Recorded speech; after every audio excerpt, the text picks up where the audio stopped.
for Israel to have just experienced a visitation of the power of God. He's saying they ate that bread that came from God, and yet they still died.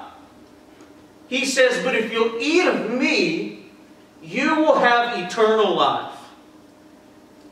He's saying it's not okay just to have a visitation from me and you feast on that momentary bliss and then go to church next Sunday and have a visitation from me and feast on that momentary bliss and then go to church next Sunday and have a visitation from me and feast on that momentary bliss and then go to church next Sunday and have a visitation from me and feast on that momentary bliss. And the scary thing is, Jesus said if that's the spirit you're operating in, you're like your fathers in the desert who had a visitation from me, enjoyed that momentary bliss, and then died. He's not suggesting that it's bad to have a moment with the Lord.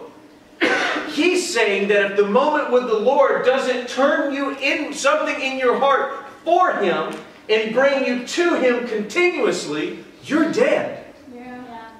That's good. He's saying if you just feast on the moment and don't feast on me, the living bread, you're as good as your fathers in the desert. And you are going to die in your sin. That's scary. Yeah.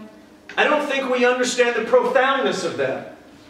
We have how many millions of audio CDs, music CDs, worship CDs, books, any kind of instrument we can get our hands on in the United States that will teach us about the Lord, and yet the vast majority of all Christians are malnourished.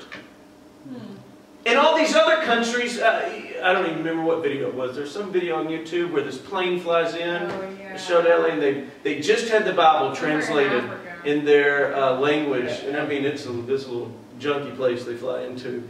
And the Bible comes out, and the tribe leader came out there, and he's dressed up in his nicest gear, and all the elders are next to him, and everyone, including the leader, is weeping that the Bible is in their language now. They've never been able to read it. They've only had people try to interpret it for them. And they bring it in, and everyone's rushing and pushing people out of the way to get a Bible.